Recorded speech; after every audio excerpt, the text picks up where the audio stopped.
Dilarang hamil oleh ibu mertua agar ia bisa menikahkan suamiku lagi. Halo Bunda, semoga Bunda semuanya dalam keadaan sehat dan bahagia ya. Sebelum masuk ke ceritanya, jangan lupa absen terlebih dahulu ya. Bunda-bunda semua dari daerah mana saja? Jangan lupa like, komen, dan subscribe channel ini ya. Selamat menonton. Aku, Dinda, gemetar memegang tes kehamilan itu. 2 garis merah yang muncul jelas dan nyata di layar kecil itu membuat dadaku berdetak lebih cepat. Perasaan campur aduk menguasai diriku, antara bahagia, gugup, dan cemas. Setelah 2 tahun pernikahan yang penuh pasang surut, akhirnya aku hamil. Ini adalah keinginan terbesarku, yang selalu kuimpikan sejak pertama kali menikah dengan Mas Rahman. Aku ingin keluarga kami bertumbuh, menjadi lebih utuh, dan memberikan kebahagiaan untuk kami berdua.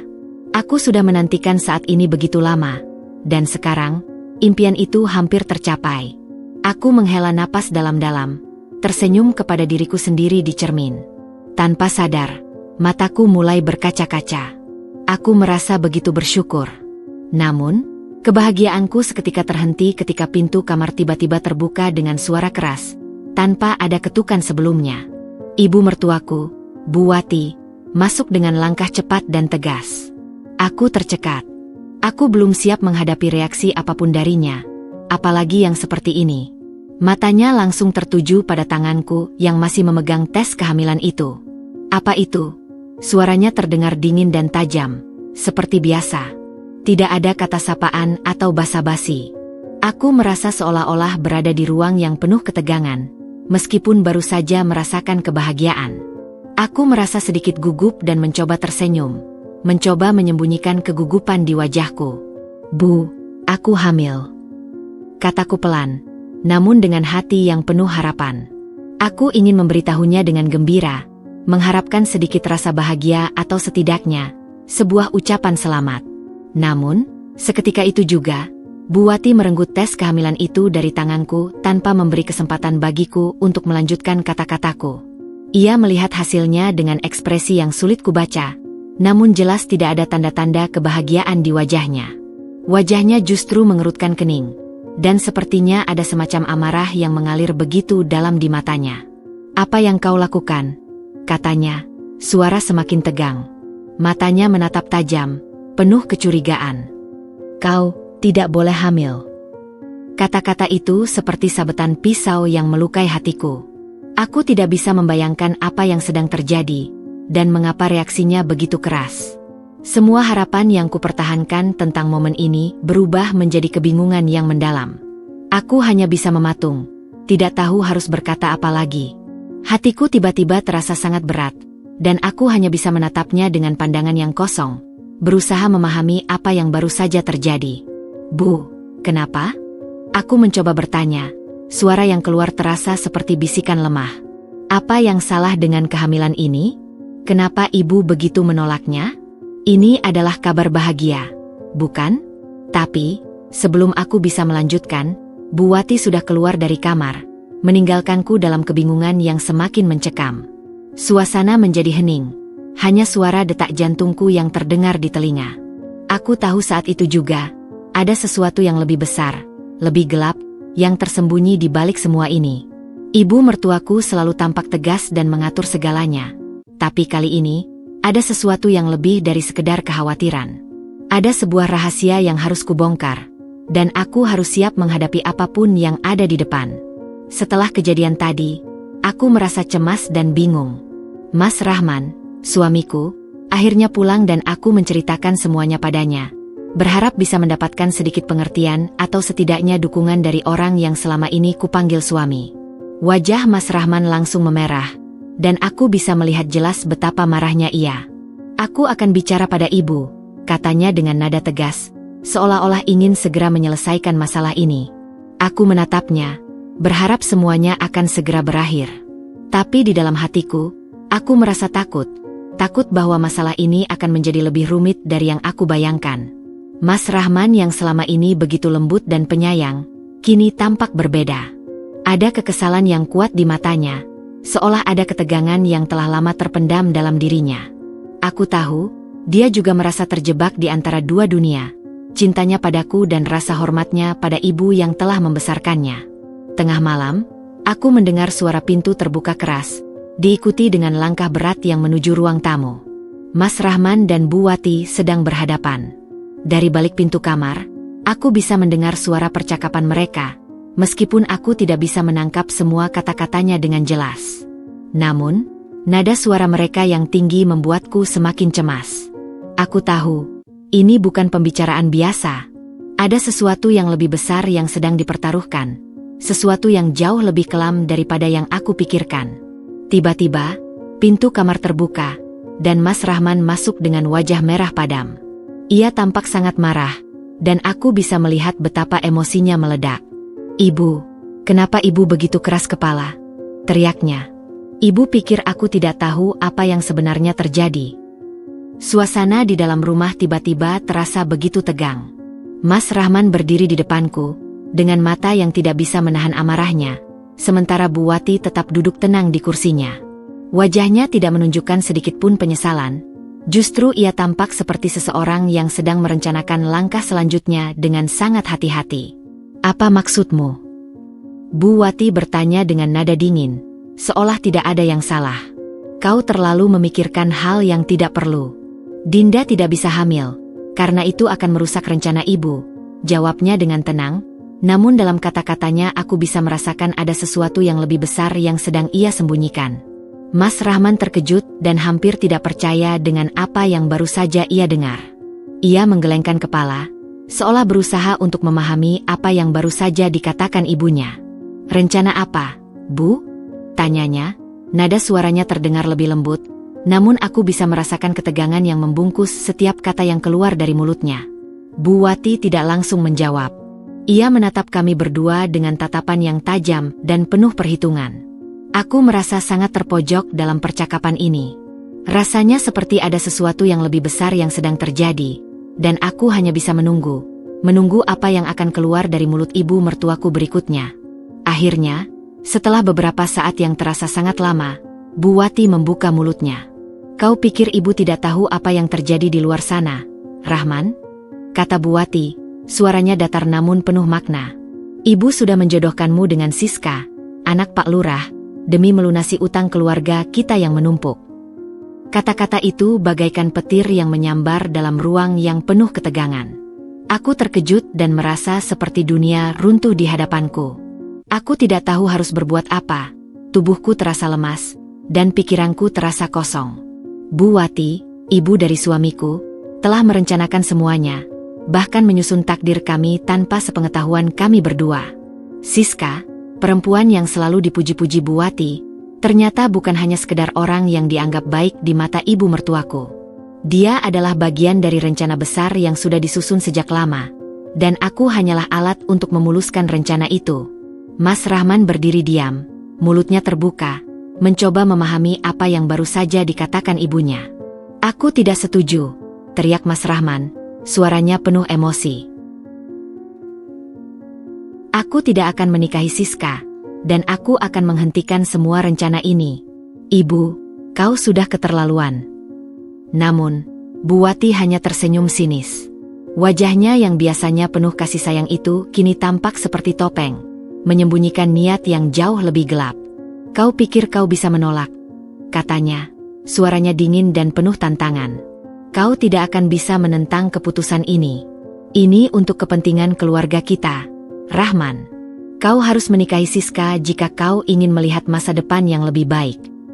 Aku terdiam, mendengarkan percakapan ini dengan rasa takut dan bingung. Aku tidak tahu bagaimana harus menghadapi kenyataan bahwa segala sesuatu yang aku anggap sebagai masa depan kami berdua ternyata telah diatur begitu saja oleh ibu mertuaku. Aku merasa seperti seorang tamu dalam hidupku sendiri, terperangkap dalam perangkap yang tidak pernah aku duga sebelumnya. Pagi itu, setelah malam yang penuh kecemasan dan kebingungan, aku merasa tubuhku lemas.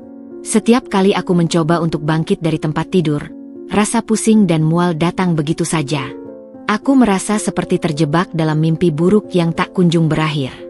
Namun, aku mencoba untuk tetap tenang.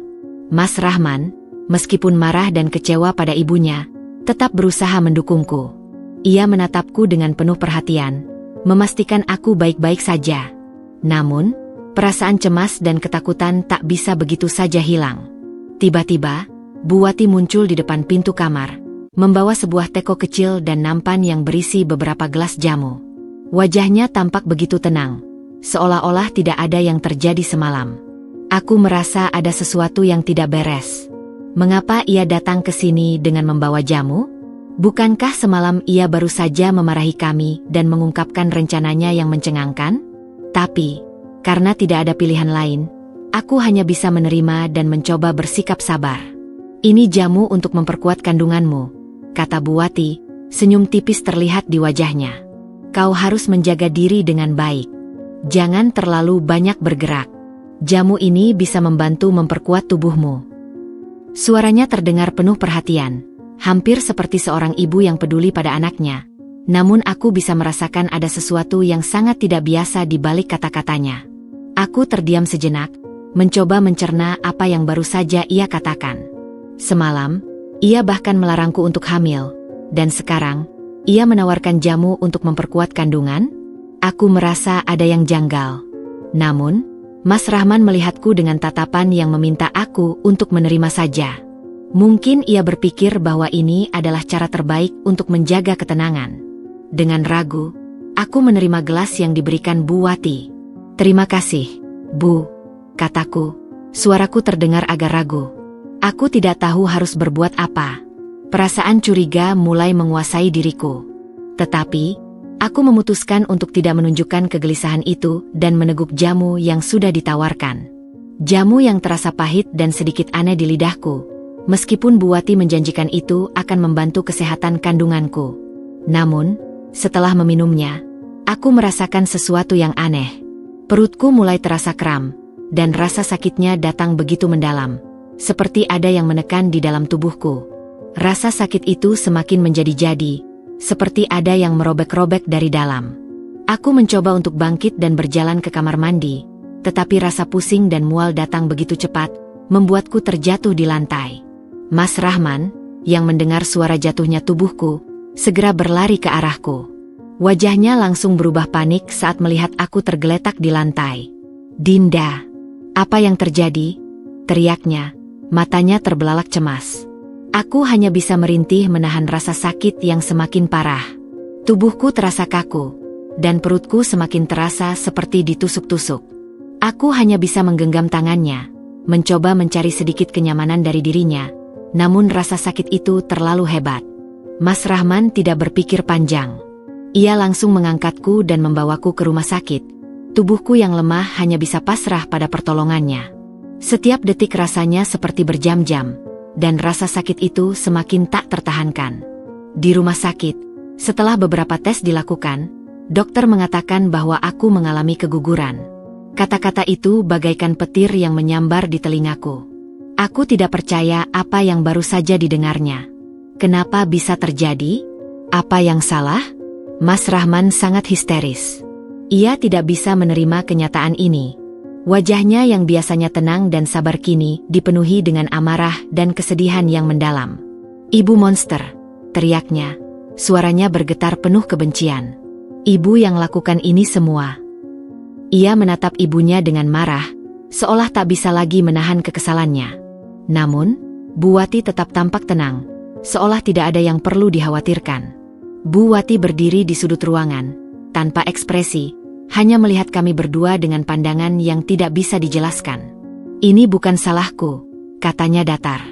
"Dia kan kerjaannya angkat berat, pasti karena itu." Aku terkejut mendengar ucapan itu. Bagaimana bisa ia begitu tenang dan menyalahkan aku atas keguguran ini? Aku merasa seolah-olah aku tidak memiliki hak untuk merasa sedih atau marah, karena semuanya diputarbalikkan menjadi kesalahan diriku. Namun, aku tidak bisa lagi menahan amarahku. Aku menatap Bu Wati dengan tatapan tajam. "Kau tahu ada yang salah dengan jamu itu, kan?" tanyaku dengan suara bergetar. "Kau tahu apa yang kau lakukan, Bu?" Namun Bu Wati hanya menatapku dengan tatapan kosong, seolah tak ada yang terjadi. Aku tahu bahwa ada sesuatu yang lebih besar yang disembunyikan oleh Bu Wati. Ada sesuatu yang jahat yang sedang disiapkan, dan aku berjanji akan mengungkapnya, apapun yang terjadi. Setelah keguguran yang begitu mengejutkan dan menghancurkan, perasaan hatiku semakin kacau. Aku merasa seolah-olah dunia ini tiba-tiba runtuh begitu saja di hadapanku. Mas Rahman tetap bersamaku, namun aku bisa merasakan betapa hatinya hancur, meskipun ia berusaha untuk tampak tegar. Wajahnya yang biasanya penuh dengan senyum kini selalu dihiasi dengan ekspresi gelisah dan kesedihan yang dalam. Ia tidak pernah meninggalkanku, namun aku bisa melihat rasa sakit yang ia sembunyikan. Begitu juga dengan aku, meskipun aku berusaha untuk tetap kuat, aku merasa sangat kosong di dalam. Kehilangan ini bukan hanya menyakitkan secara fisik, tetapi juga emosional.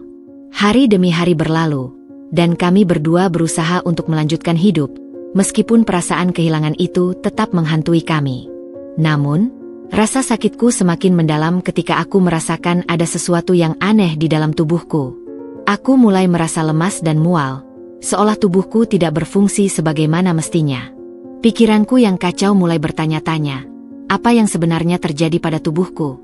Mengapa aku masih merasa begitu sakit meskipun fisikaku sudah mulai sembuh dari keguguran itu? Suatu malam, saat aku sedang berbaring di tempat tidur dengan perasaan lelah dan tak berdaya, seorang perawat yang tampaknya sudah mengetahui situasi kami datang mendekat.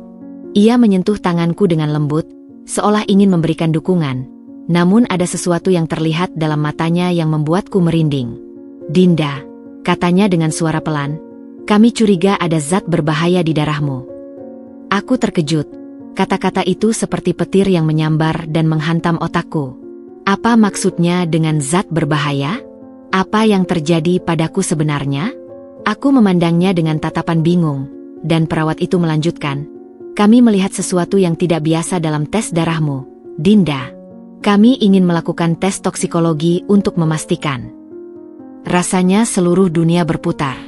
Tidak ada yang bisa menjelaskan perasaan yang aku rasakan saat itu, antara rasa takut, cemas, dan marah yang menyelubungi seluruh tubuhku. Aku tidak bisa mengungkapkan apa yang ada di pikiranku. Semua yang terjadi terasa begitu cepat dan menakutkan, dan aku hanya bisa mengikuti apa yang dikatakan perawat itu. Dengan bantuan Mas Rahman, kami setuju untuk menjalani tes tersebut. Kami ingin tahu apa yang sebenarnya terjadi. Beberapa hari kemudian, hasil tes toksikologi akhirnya keluar. Ketika aku membaca hasilnya, tubuhku seakan membeku. Ada jejak obat aborsi dalam tubuhku. Kata-kata itu menggema dalam pikiranku, bagaikan kilat yang menyambar dan menghancurkan segalanya. Aku merasa kaget dan sangat marah, tidak bisa menerima kenyataan bahwa tubuhku telah diracuni oleh zat yang begitu berbahaya. Aku tidak bisa membayangkan siapa yang tega melakukan hal semacam itu. Mas Rahman yang duduk di sampingku langsung berdiri, wajahnya berubah menjadi sangat serius, bahkan lebih serius daripada yang pernah kulihat sebelumnya. "Aku tidak akan diam, Bu," katanya dengan suara penuh tekad. "Aku akan laporkan ibu ke polisi. Ini sudah keterlaluan." Suaranya bergetar, namun jelas penuh kemarahan. Aku bisa melihat betapa ia ingin membela diriku, betapa ia ingin mencari keadilan atas apa yang telah terjadi padaku. Namun, ada ketakutan yang merayap dalam hatiku. Ketakutan bahwa ibu kandungnya, Bu Wati, akan menghancurkan segalanya dengan cara yang lebih kejam dan tak terduga. Aku tahu bahwa Bu Wati tidak akan diam begitu saja. Ia pasti punya cara untuk membela diri, cara yang mungkin lebih jahat daripada yang kami bayangkan. Tapi sebelum Mas Rahman bisa melangkah lebih jauh, Bu Wati datang ke rumah sakit dengan senyum dingin yang tidak bisa kuterima. Ia berdiri di pintu ruang perawatan kami dengan wajah yang tampak tidak merasa bersalah sama sekali. "Kenapa begitu terkejut, Dinda?" katanya, suaranya penuh sindiran. "Kau pikir aku akan membiarkan semua ini berjalan lancar?" Tawa kecil terdengar dari bibirnya, dan hatiku semakin teriris mendengar suara itu. Ibu sudah melakukan ini padaku." Suara Mas Rahman hampir tidak terdengar, namun penuh dengan kekesalan yang mendalam. "Ibu yang memberi Dinda obat penggugur." Bu Wati hanya tersenyum. Wajahnya tidak tampak menyesal sedikitpun. "Ini demi keluarga kita, Rahman. Kau tahu betapa pentingnya utang-utang yang harus segera dilunasi," katanya, hampir dengan nada yang meyakinkan. "Dinda tidak akan membawa kebaikan bagi kita semua. Kalau dia hamil, itu hanya akan memperburuk keadaan." Suaranya begitu dingin, seolah semua yang ia lakukan adalah keputusan yang benar dan wajar. Namun, aku tahu bahwa dalam hatinya, dia tidak peduli sedikit pun tentang kami, tentang perasaanku, atau tentang masa depanku. Mas Rahman memandang ibunya dengan marah dan kecewa. Ibu sudah keterlaluan, teriaknya, gemetar dengan perasaan yang bertumpuk-tumpuk. Aku tidak akan membiarkanmu melakukan ini lagi. Dinda adalah istriku, bukan barang yang bisa ibu perlakukan sesuka hati. Namun Buwati tetap tenang, tidak terpengaruh oleh amarah anaknya. Kalau kau laporkan aku ke polisi, Rahman, katanya dengan senyum tipis yang sangat menakutkan, aku akan membuka semua borok masa lalu Dinda. Semua aib yang sudah lama disembunyikan. Kalimat itu seperti sebuah ancaman yang sangat kuat. Aku merinding, tubuhku terasa kaku mendengar kata-kata itu. Apa yang dia tahu? Apa yang akan dia ungkapkan? Aku menatap Mas Rahman dengan penuh kecemasan. Kami berada di titik yang sangat sulit, dan aku tidak tahu bagaimana kami bisa keluar dari situasi ini dengan baik. Namun, satu hal yang aku tahu pasti, aku tidak akan membiarkan Buwati menang begitu saja. Aku harus berjuang, apapun yang terjadi. Setelah peristiwa yang mengguncang itu, rumah kami berubah menjadi medan perang yang penuh dengan ketegangan dan kecurigaan. Mas Rahman terlihat semakin terpuruk. Wajahnya yang biasanya cerah kini selalu dihiasi oleh kesuraman. Aku tahu, meskipun ia berusaha menutupi perasaannya, ada begitu banyak emosi yang ia pendam. Aku bisa merasakannya, kesedihan, kebingungan, dan terutama, kemarahan yang tak terucapkan terhadap ibunya, Buwati. Namun, ia tetap diam, enggan berbicara lebih lanjut tentang apa yang terjadi. Kami berdua seperti berada di dalam perangkap yang kami buat sendiri, dan kami tidak tahu bagaimana cara untuk keluar. Setiap hari, sikap Buwati menunjukkan seolah-olah tak pernah ada yang salah. Ia berusaha memperlihatkan ketenangan dan kepura-puraan yang luar biasa, bahkan saat berhadapan denganku. Ia masih berusaha mempertahankan kontrolnya di rumah, sementara di sisi lain, aku merasakan ketidakberdayaan yang begitu besar. Semua yang pernah kurasakan tentang ibu mertua yang penuh kasih sayang kini berubah menjadi kebohongan yang besar. Dia tidak peduli dengan perasaanku, dia hanya peduli pada apa yang bisa ia dapatkan dari situasi ini. Setiap kali kami bertemu, ia selalu menyindir, mencoba merendahkan keberadaanku di hadapan Mas Rahman. Aku bisa merasakan ada sesuatu yang sangat jahat dalam dirinya. Sesuatu yang lebih besar dari sekadar masalah keluarga. Suatu hari, ketika aku sedang duduk di ruang tamu, Buwati tiba-tiba masuk dengan wajah serius.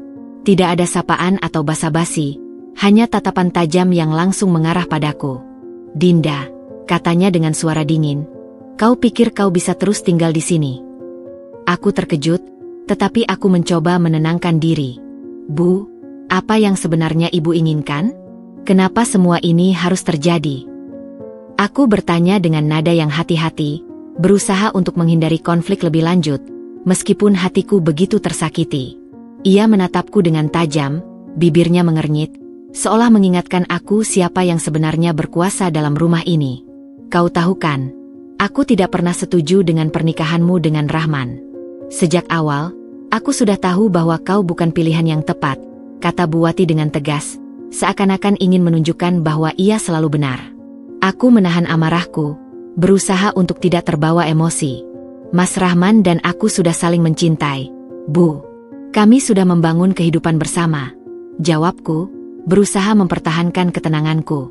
Namun, hatiku terasa semakin tercekik oleh kata-kata yang ia ucapkan. Tapi tidak cukup hanya cinta, Dinda, lanjut Buwati dengan senyum sinis. Apa yang kau punya untuk keluarga ini? Apa yang kau bisa berikan untuk mendukung Rahman? Aku merasa terpojok, seakan-akan seluruh keberadaanku dipertanyakan.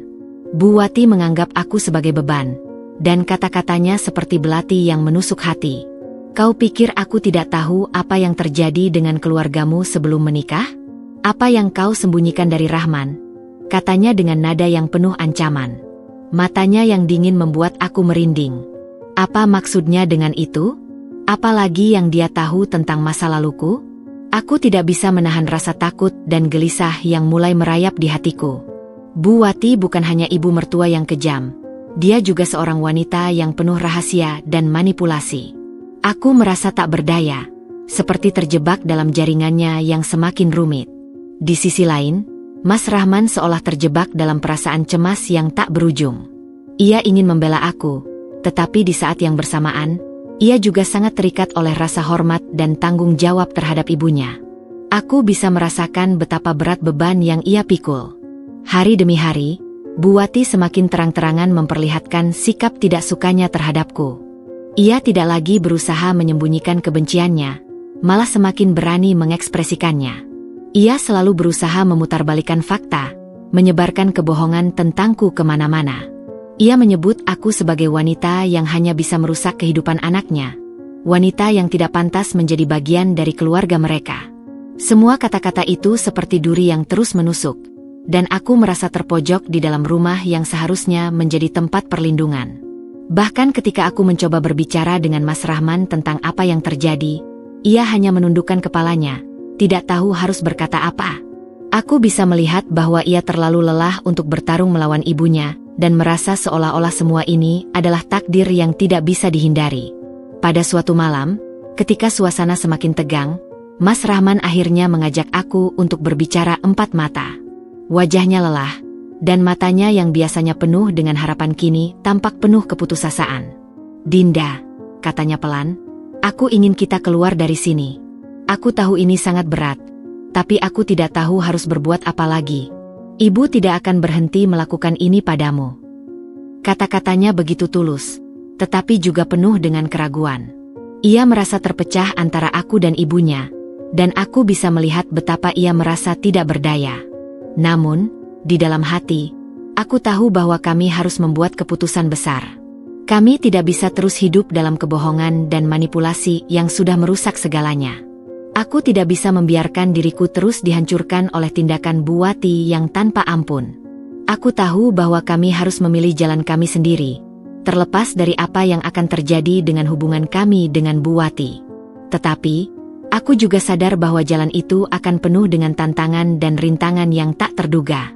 Kehidupan kami yang sebelumnya tampak stabil, tiba-tiba terpecah belah oleh kabar buruk yang datang dari Bu Wati. Semuanya mulai berbalik, dan aku merasa seperti menjadi sasaran tembak utama dalam permainan kejam yang dimainkan oleh ibu mertuaku. Satu demi satu, kebohongan mulai terungkap.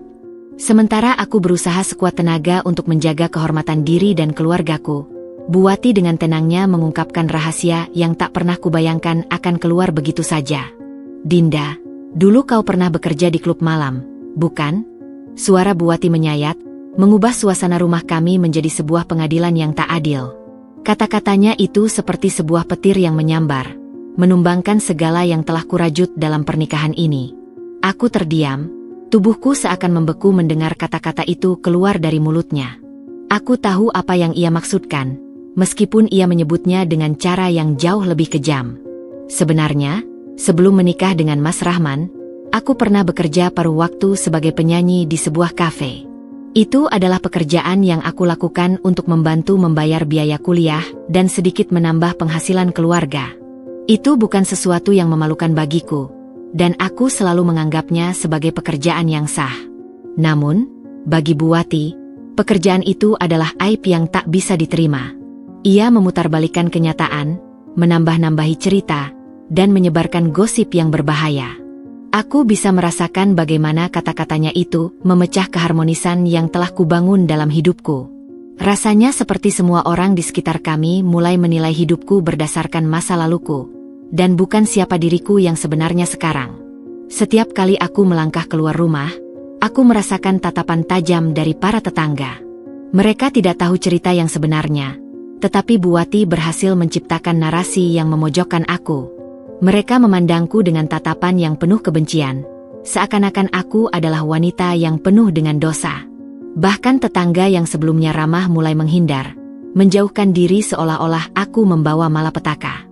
Ini adalah pengkhianatan yang begitu mendalam, dan aku merasa seolah-olah dunia di sekitarku runtuh. Aku mulai merasa terasing, tidak hanya dari Mas Rahman, tetapi juga dari orang-orang yang seharusnya mendukungku. Bagaimana bisa ibu mertuaku melakukan ini padaku? Seorang wanita yang pernah kulihat sebagai sosok yang penuh kasih kini berubah menjadi musuh terbesar dalam hidupku. Setiap kata yang keluar dari mulutnya seperti belati yang menusuk, mematahkan hati dan kepercayaanku. Aku tidak tahu harus berbuat apa lagi. Mas Rahman, yang awalnya begitu protektif dan penuh kasih sayang, kini tampak bingung dan terpecah. Aku bisa melihat ketegangan di wajahnya, perasaan bersalah yang ia coba sembunyikan. Setiap kali ia berbicara dengan ibunya, ia seakan terbagi antara kesetiaan pada Bu Wati dan cinta pada diriku. Ia mencoba menenangkan aku, tetapi aku tahu bahwa semakin lama ia mendengarkan ibunya, semakin ia terpengaruh oleh kata-katanya. Aku merasa terpojok, merasa seperti satu-satunya orang yang harus bertanggung jawab atas semua masalah ini. Ketika aku mencoba berbicara dengan Mas Rahman, ia hanya bisa menunduk dan berkata, "Dinda, aku tidak tahu harus berbuat apa. Ibu adalah ibu, dan aku tidak bisa begitu saja meninggalkannya." Kalimat itu semakin menambah beban berat yang ada di pundakku. Aku ingin ia berada di sisiku, untuk berdiri bersama melawan ibunya, tetapi aku tahu bahwa dalam hatinya, Bu Wati tetap menjadi sosok yang tak tergoyahkan. Ia tak ingin kehilangan ibunya, dan aku bisa mengerti itu, meskipun aku sangat terluka. Di sisi lain, Bu Wati terus menyebarkan kebohongan tentang aku di setiap kesempatan. Ia bahkan membicarakan masalah ini dengan teman-teman dekatnya, menggambarkan aku sebagai wanita yang tidak layak menjadi istri Rahman. Dia bukan wanita yang baik untuk anakku. Tidak ada harga diri, hanya mencari-cari kesempatan di tempat yang salah, kata Bu Wati di belakangku.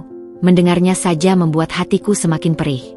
Bahkan, ia mulai menanamkan pikiran pada orang-orang sekitar kami bahwa aku adalah seorang wanita dengan masa lalu yang penuh noda, yang seharusnya tidak pantas berada di tengah keluarga ini. Aku merasa benar-benar kehilangan arah. Seolah-olah aku menjadi korban dari sebuah pertempuran yang tidak pernah kuinginkan. Apa yang telah kulakukan hingga sampai pada titik ini?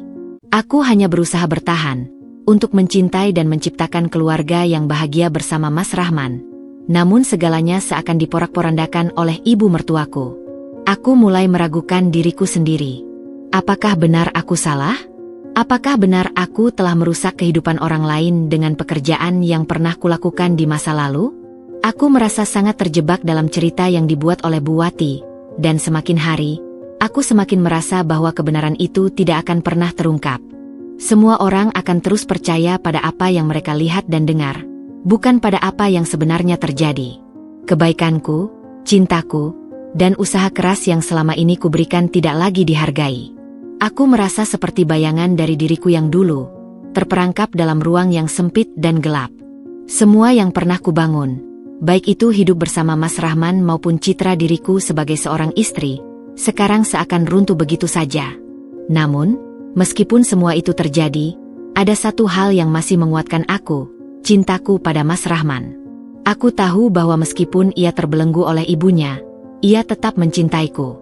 Ia hanya tidak tahu bagaimana cara untuk melawan Bu Wati tanpa merusak hubungan mereka. Aku bisa merasakan kebingungannya, dan aku tahu bahwa ia sedang berjuang dalam diam. Tapi, semakin lama, aku mulai merasa bahwa jika aku terus bertahan, aku akan hancur. Aku harus membuat pilihan. Pilihan yang akan menentukan masa depanku, dan masa depan pernikahanku dengan Mas Rahman. Dan dalam pilihan itu, aku harus memutuskan untuk tetap menjadi diriku sendiri, atau menyerah pada semua yang telah direncanakan oleh Bu Wati untuk menghancurkanku. Keadaan semakin mencekam, dan aku merasa seperti tidak ada tempat yang aman lagi. Mas Rahman semakin terpengaruh oleh Bu Wati, dan aku merasa terasing dalam rumah kami sendiri. Siska, gadis yang sebelumnya tidak pernah aku kenal, kini muncul dalam kehidupan kami, seperti bayangan yang memanipulasi segalanya dengan sangat cerdik. Ia mulai sering datang ke rumah, berpura-pura baik, berbicara dengan lembut dan penuh perhatian. Namun, aku tahu bahwa ada sesuatu yang tidak beres dengan sikapnya. Siska, dengan segala kepiawaiannya, berusaha mengikis kepercayaan Mas Rahman terhadapku. Aku bisa melihatnya dengan jelas, bagaimana ia menggoda Mas Rahman dengan kata-kata manis yang diselubungi kepura-puraan. Setiap kali aku bertemu dengannya, aku merasa seperti ada pisau yang terhunus di dadaku. Ia tahu bagaimana cara bermain peran, menjadi wanita yang sempurna di mata Mas Rahman. Mas Rahman, kamu pasti ingin istri yang bisa membuat keluarga ini bangga. Dinda, dia bukan tipe wanita yang bisa membawa nama baik keluarga, kata Siska suatu hari, dengan nada yang terdengar sangat menenangkan, meskipun aku tahu itu adalah sindiran yang menusuk. Dia berbicara tentangku seolah-olah aku bukan bagian dari keluarganya, melainkan orang luar yang tidak layak diterima. Aku merasa semakin tertekan dengan setiap kata yang keluar dari mulut Siska. Ia tak hanya merusak citraku di mata suamiku, tetapi juga berusaha menciptakan keretakan yang lebih dalam antara kami. Setiap kali aku mencoba untuk berbicara dengan Mas Rahman tentang Siska, ia selalu memberi alasan bahwa Siska hanya berusaha baik karena ia adalah anak dari keluarga terhormat. Kamu harus lebih menghargai ibu, Dinda. Dia hanya ingin yang terbaik untuk kita, katanya dengan nada penuh penyesalan, seolah-olah menyalahkan aku karena merasa terancam oleh kehadiran Siska. Aku ingin sekali berteriak padanya, memberitahunya bahwa ibu mertuanya yang sebenarnya sudah terlalu jauh bermain dengan hidupku. Tapi aku tahu, kata-kataku hanya akan sia-sia. Aku tidak tahu apa yang membuat Mas Rahman begitu membela ibunya. Apakah ia benar-benar tidak melihat apa yang sedang terjadi? Atau apakah ia hanya takut kehilangan tempatnya dalam keluarga besar itu? Siska terus mengintai setiap kesempatan untuk mengubah pikiran Mas Rahman tentang aku. Ia mulai memasuki rumah kami lebih sering, seakan-akan tidak ada yang bisa menghentikannya. Setiap kali aku pulang kerja, aku sering mendapati mereka berdua sedang duduk bersama di ruang tamu, berbincang tentang hal-hal yang seharusnya hanya aku dan Mas Rahman yang bahas.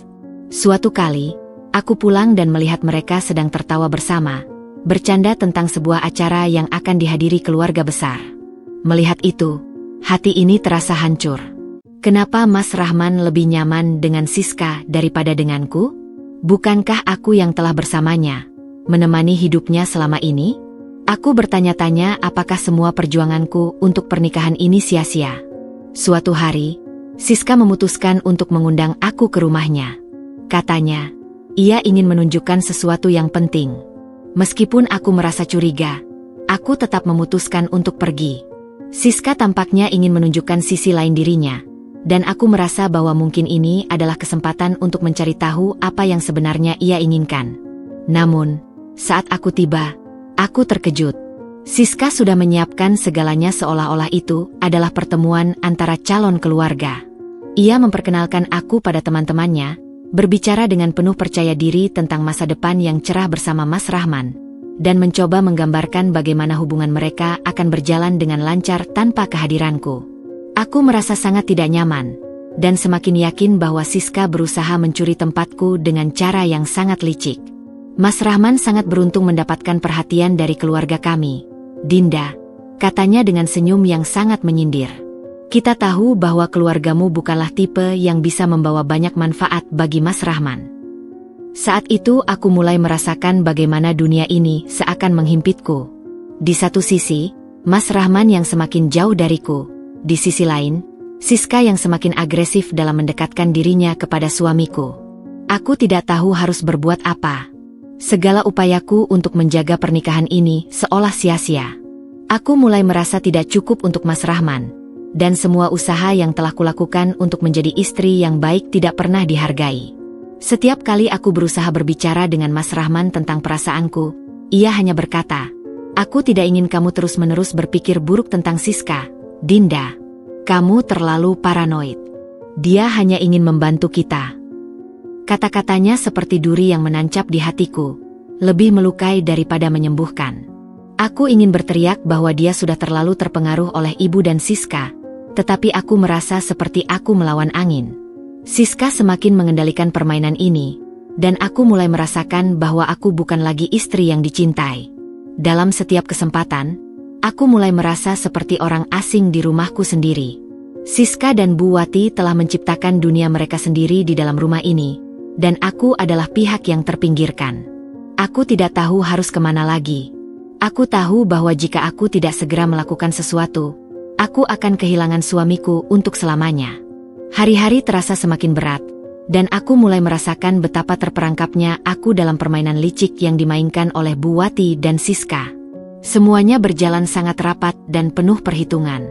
Setiap gerak-gerik mereka seakan dirancang untuk menggoyahkan pernikahanku, dan aku tidak tahu harus kemana untuk mencari jalan keluar.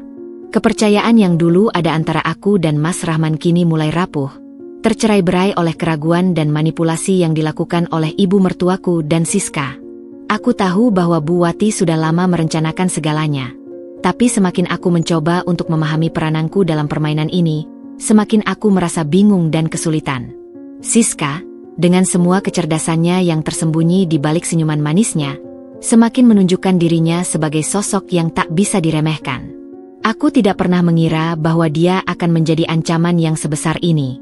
Ternyata, ia sudah lebih dari sekadar wanita yang diatur oleh Bu Wati untuk menggantikan posisiku. Siska kini mulai bergerak di balik layar, mengatur segalanya tanpa sepengetahuanku. Aku merasa seperti semuanya sudah diputuskan untukku, tanpa memberi aku kesempatan untuk melawan. Keputusanku untuk bertahan semakin tipis. Siska dan Bu Wati sudah menguasai segalanya. Aku merasa tak ada tempat untukku di sini.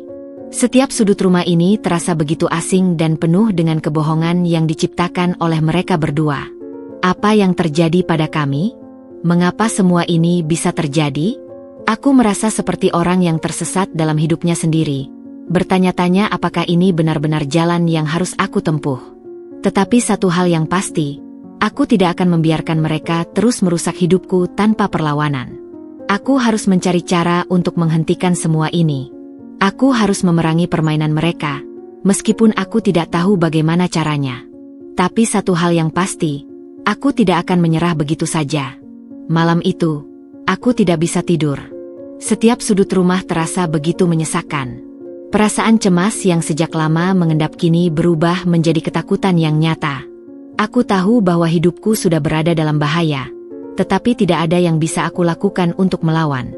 Aku merasa seperti buronan dalam rumah yang seharusnya menjadi tempat perlindunganku. Mas Rahman sedang dinas luar kota, dan aku hanya bisa menunggu kepulangannya. Namun, entah mengapa, malam itu rasa takutku semakin membesar. Pikiranku terus dihantui oleh percakapan yang kutangkap antara Bu Wati dan Siska beberapa hari yang lalu. Aku tahu mereka punya rencana yang lebih jahat, tetapi aku tidak menyangka mereka akan sampai pada titik ini. Di tengah malam, aku mendengar suara langkah kaki di lorong. Semakin mendekat, semakin jelas terdengar.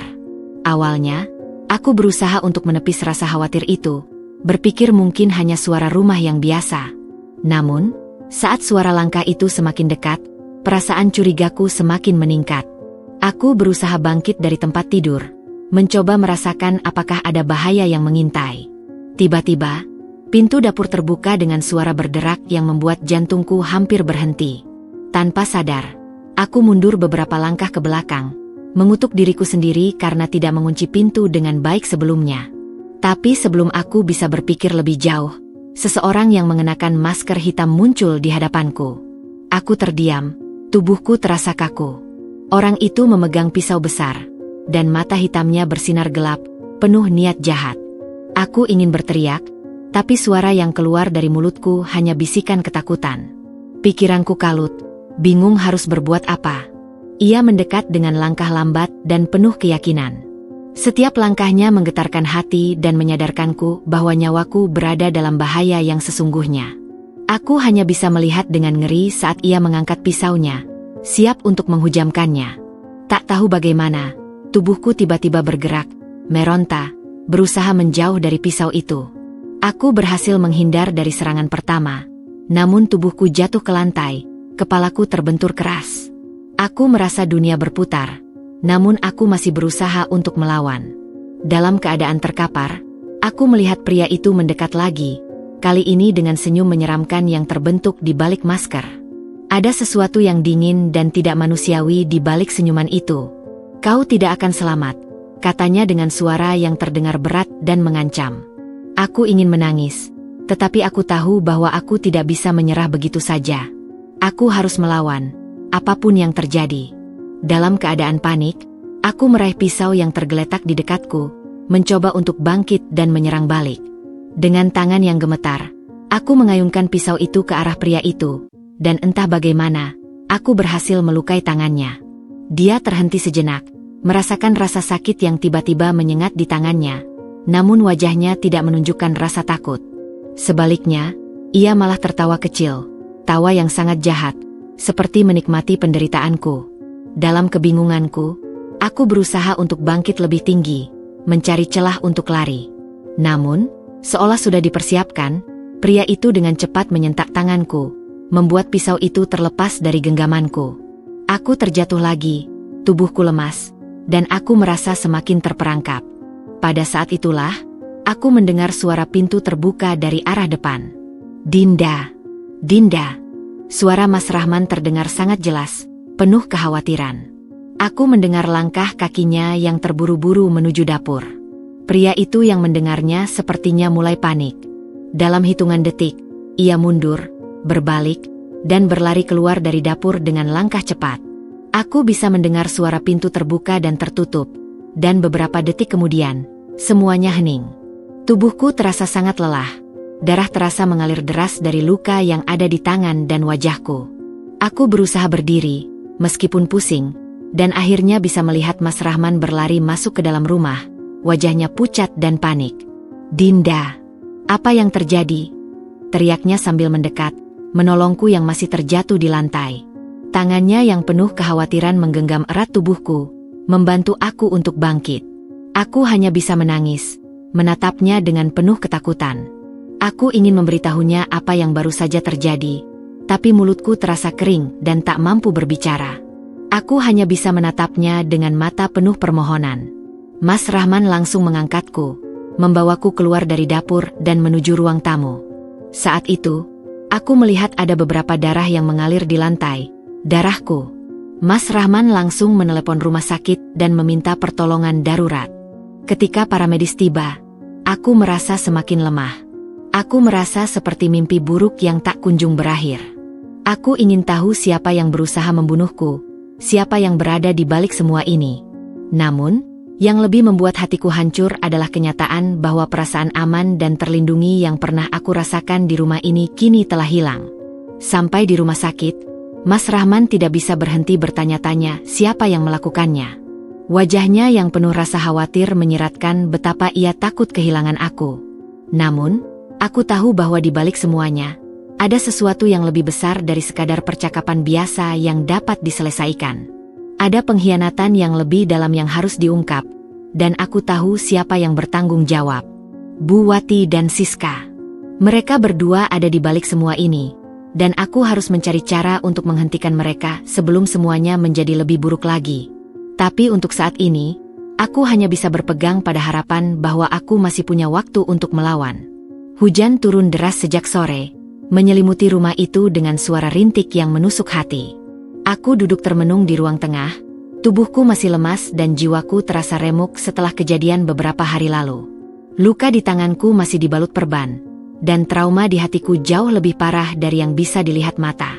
Mas Rahman belum kembali dari luar kota, dan rumah ini kembali terasa seperti medan perang yang tenang, namun penuh jebakan. Aku berusaha untuk tetap tenang. Meskipun di dalam hatiku aku tahu, Bu Wati sedang merencanakan sesuatu lagi. Dan firasatku tidak salah. Suara langkah kaki yang terdengar dari arah tangga membuatku refleks menoleh. Bu Wati berdiri di ujung lorong. Matanya tajam menatapku seperti hendak menerkam. Ia mengenakan daster batik merah dengan rambut digelung ketat. Ekspresi wajahnya menunjukkan tidak ada sedikit pun belas kasih. Di tangannya, ia membawa sebuah koper kecil yang familiar. Jantungku berdetak cepat saat menyadari itu adalah koper milikku. Aku berdiri, mencoba mendekat, namun ia menghentikanku dengan tatapan penuh kebencian. "Kau pikir masih pantas tinggal di sini?" katanya, datar namun menusuk. Ia meletakkan koper itu di lantai ruang tamu dengan suara keras, seperti sedang membuang barang tak berguna. "Kau sudah membuat Rahman celaka, membuat hidupnya berantakan. Dan sekarang, kau pikir akan tetap bisa duduk manis di rumah ini sambil menyusu pada simpati anakku? Tidak, Dinda. Tidak lagi." Aku terpaku. Lidahku keluh, tapi aku mencoba menjelaskan. "Bu, saya tidak. Saya hampir mati karena orang suruhan." "Cukup."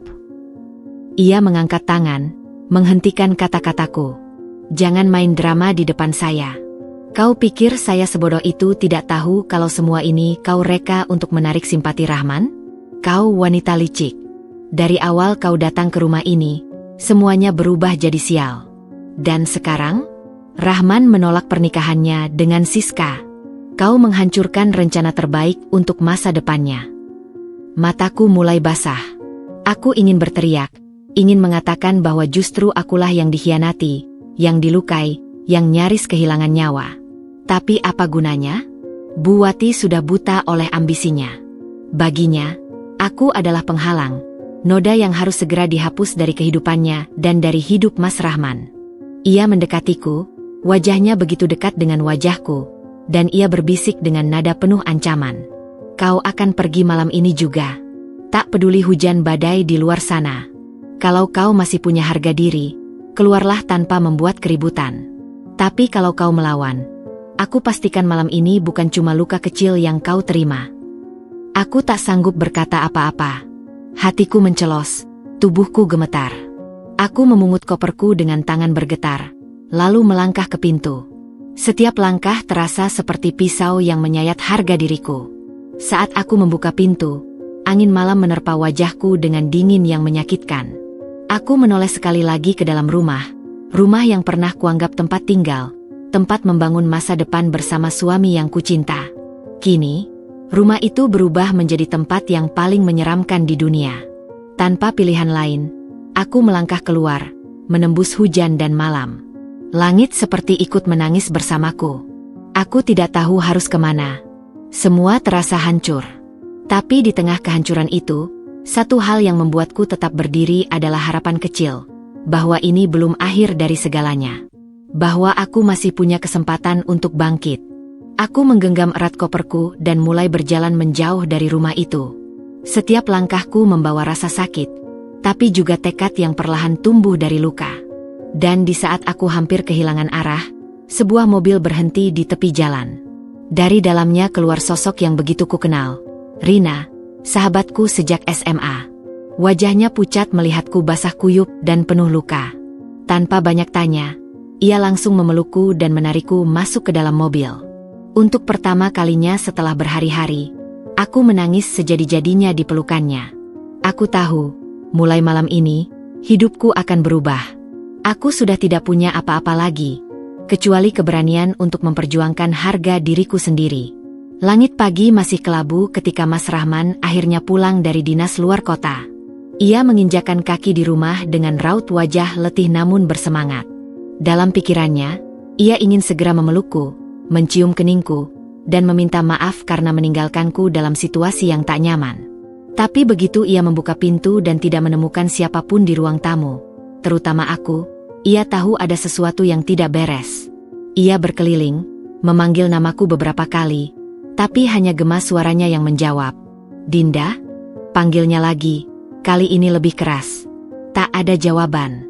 Saat itulah Bu Wati muncul dari dapur, dengan ekspresi datar seperti biasa. Dia sudah pergi, katanya enteng, seperti membicarakan kucing yang kabur dari rumah. Mas Rahman menatap ibunya lekat-lekat, matanya langsung memerah. Apa maksud ibu? Pergi kemana Dinda? Kemanapun. Aku tak peduli. Aku hanya melakukan apa yang seharusnya kulakukan dari dulu, menyingkirkan dia dari hidupmu. Perkataan itu seperti palu godam menghantam kepala Mas Rahman. Ia mendekat dengan cepat, napasnya memburu. Ibu apa-apaan? Dia istriku. Perempuan yang aku pilih untuk hidup bersamaku. Dan ibu seenaknya mengusirnya seperti binatang. Bu Wati tak gentar. Ia melipat tangan di dada, tatapannya penuh kemenangan. Kau buta, Rahman. Dia membawa sial. Dia perempuan tak tahu diri yang menjerumuskanmu. Dia membuatmu menolak lamaran Siska, padahal itu kesempatan kita membayar semua utang. Mas Rahman menggeleng keras, penuh emosi. Ibu yang buta. Ibu tega menyakiti perempuan hamil. Ibu masukkan zat berbahaya ke tubuhnya lewat jamu. Ibu hampir membunuh cucu ibu sendiri. Dan sekarang, ibu usir dia? Sudah cukup. Ia berbalik, menuju kamar. Dalam pikirannya, hanya ada satu hal. Ia harus menemukan di mana aku berada. Tapi sebelum ia sempat mengambil ponselnya, matanya menangkap selembar kertas di meja kerja Bu Wati. Ia mengambilnya, dan jantungnya langsung berdebar tak karuan saat membaca isi kertas itu. Surat pernikahan atas nama dirinya dan Siska. Namun yang membuatnya tercengang bukan hanya namanya yang tertera di surat itu, melainkan tanda tangannya, yang jelas-jelas bukan miliknya. Tanda tangan itu dipalsukan. Matanya menyipit, napasnya memburu. "Apa ini?" tanyanya tajam, menunjukkan surat itu pada ibunya.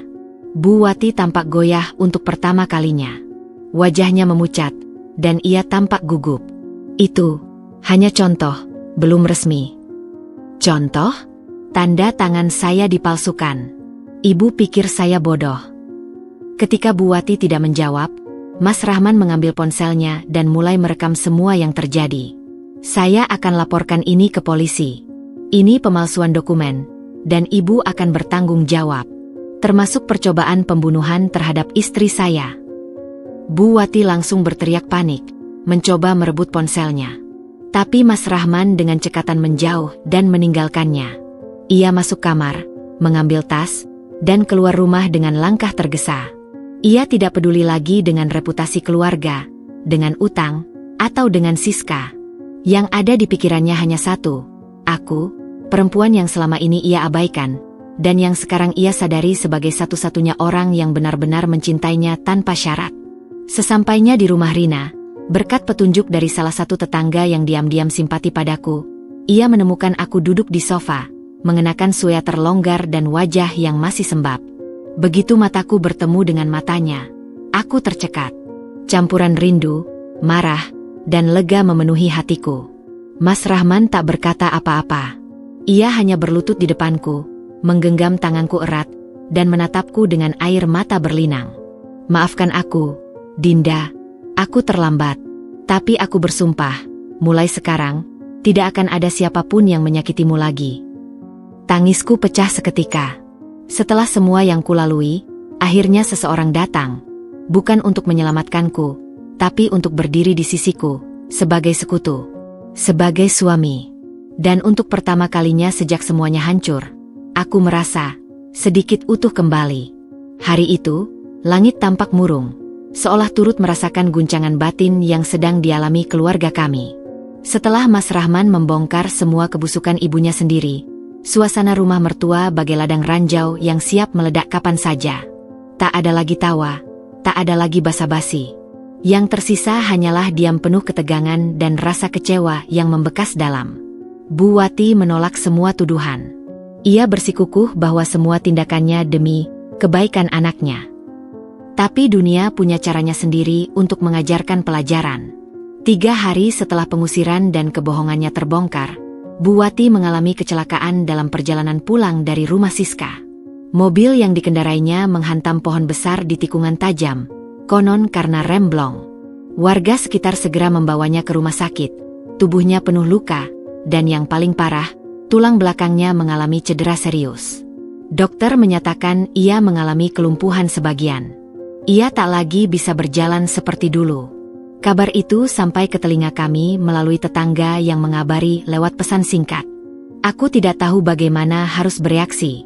Di satu sisi, rasa iba sebagai manusia membuatku meringis. Tapi di sisi lain, aku tak bisa membohongi diri sendiri. Ada rasa kelegaan yang tak bisa kututupi. Mungkin ini memang caranya semesta menyeimbangkan segalanya. Karma yang datang bukan dari tanganku, tapi dari tangan takdir itu sendiri.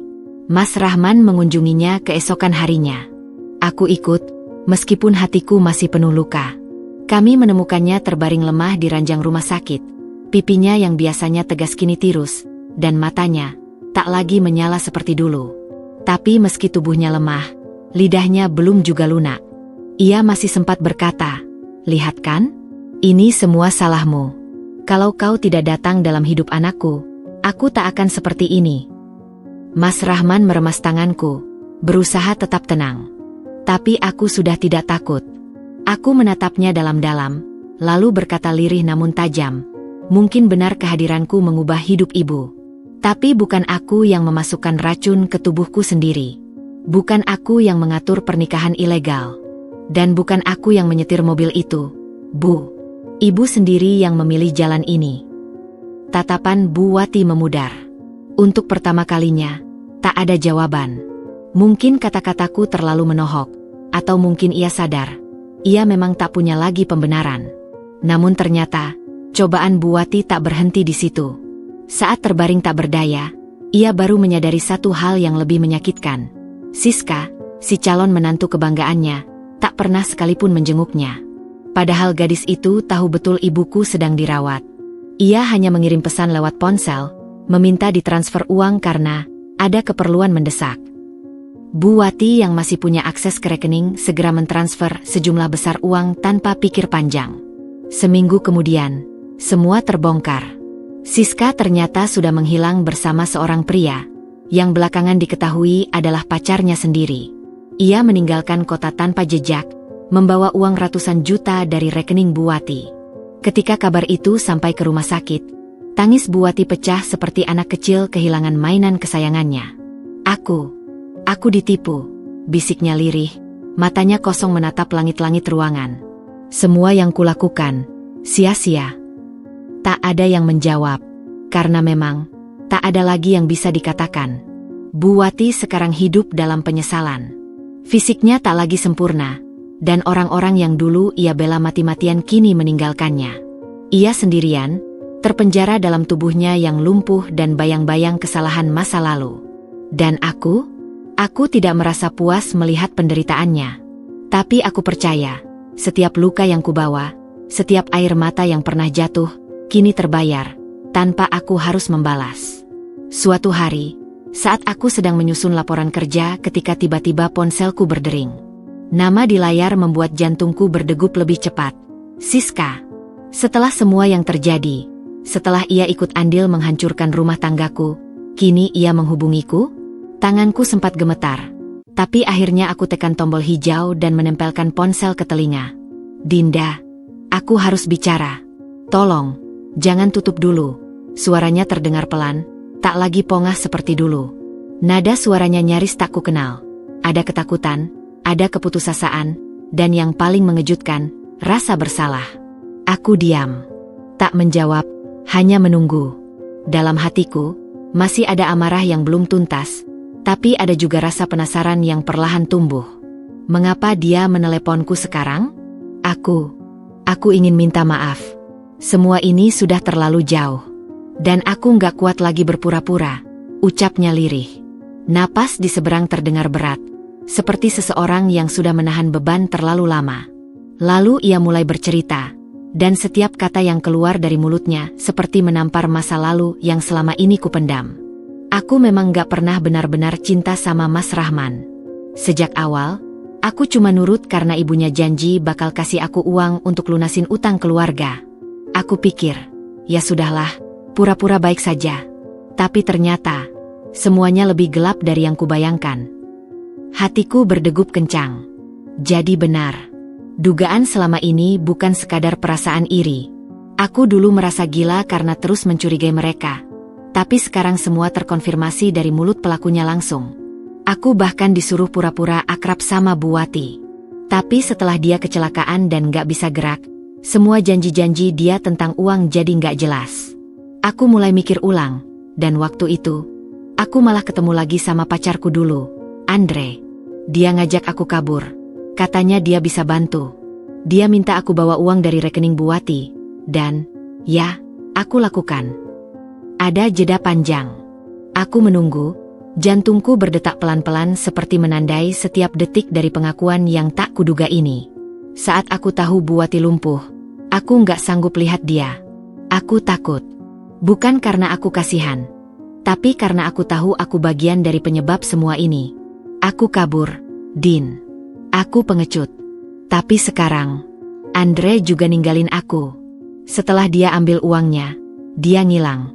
Aku ditinggal di kota asing, sendirian, tanpa uang, tanpa siapa-siapa. Suaranya mulai bergetar, dan kudengar isakan tertahan dari seberang. Aku menutup mataku. Rasa puas tak benar-benar muncul, hanya kekosongan yang aneh. Seorang wanita yang dulu ikut menghancurkanku, kini hancur sendiri oleh keputusannya.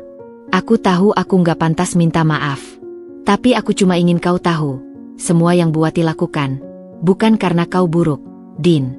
Tapi karena dia nggak mau kehilangan kendali. Dan aku cuma pion kecil dalam rencananya yang lebih besar. Maaf. Aku menghela napas panjang. Aku ingin marah, ingin membalas semua sakit hati yang pernah ia berikan. Tapi yang keluar dari mulutku hanya kalimat ini. Siska, terima kasih karena akhirnya kamu jujur. Aku tidak tahu apakah aku bisa memaafkanmu. Tapi aku doakan kamu menemukan jalanmu sendiri. Telepon terputus. Tak ada balasan. Hanya keheningan panjang yang tersisa. Tapi entah mengapa, aku merasa satu lembar dari luka masa lalu mulai terlepas. Malam itu, aku duduk di samping Mas Rahman, menatap langit-langit rumah kami yang baru. Ia menggenggam tanganku, lalu bertanya pelan, "Kamu baik-baik saja?" Aku mengangguk. Aku cuma lega. Lega akhirnya semua topeng itu runtuh. Ia mencium keningku pelan, lalu memelukku dalam diam. Di tengah luka dan air mata, akhirnya ada satu hal yang jelas, kebenaran selalu menemukan jalannya, sekalipun datang dari orang yang paling kita benci. Kami sudah tinggal di kota baru selama 2 bulan. Rumah kontrakan sederhana tapi nyaman, jauh dari bayang-bayang masa lalu. Aku dan Mas Rahman mulai menyusun ulang mimpi-mimpi kami yang sempat hancur. Ia bekerja sebagai manajer di sebuah perusahaan properti kecil, dan aku membuka jasa catering rumahan yang perlahan-lahan mulai punya pelanggan tetap.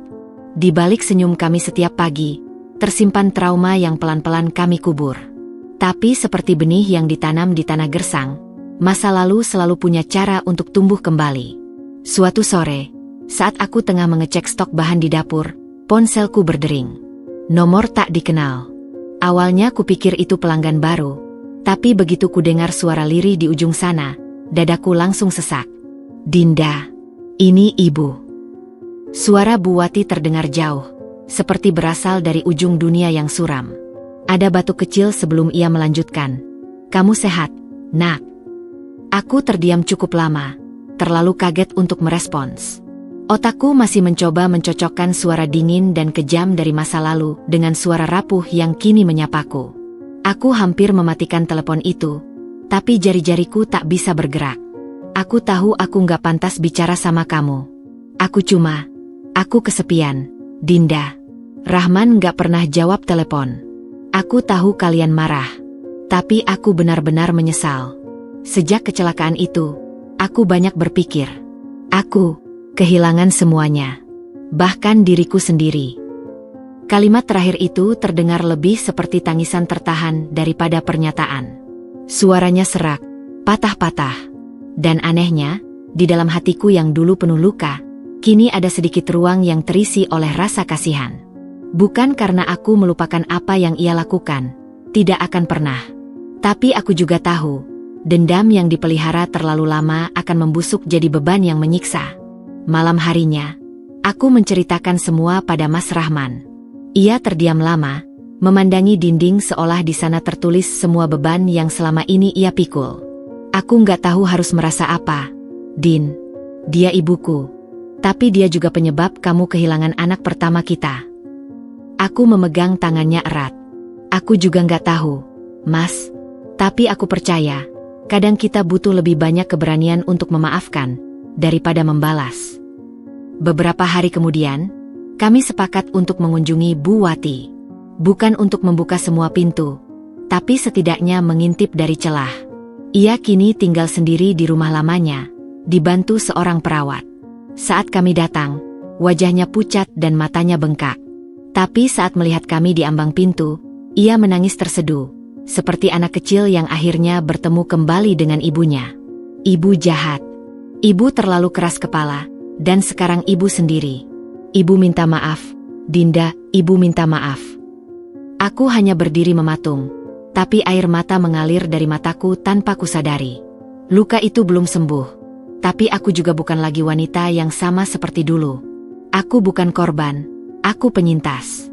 Dan seorang penyintas punya kekuatan untuk memilih, terus hidup dalam sakit, atau berdamai dengan luka.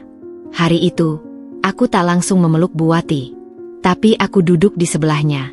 Mendengarkan, menggenggam tangannya saat ia gemetar. Dan itu mungkin sudah cukup untuk memulai sesuatu yang baru. Dua garis merah itu muncul lagi. Tanganku bergetar saat melihatnya. Kali ini bukan karena takut, tapi karena terlalu bahagia. Aku duduk di pinggir ranjang, memegang test pack itu seolah-olah itu permata. Air mata menetes tanpa bisa kucegah. Bukan karena trauma lama, tapi karena aku tahu, Tuhan masih memberiku kesempatan kedua. Setelah semua luka, semua kehilangan, semua pengkhianatan, kehidupan baru tumbuh di dalam rahimku. Mas Rahman pulang lebih awal sore itu.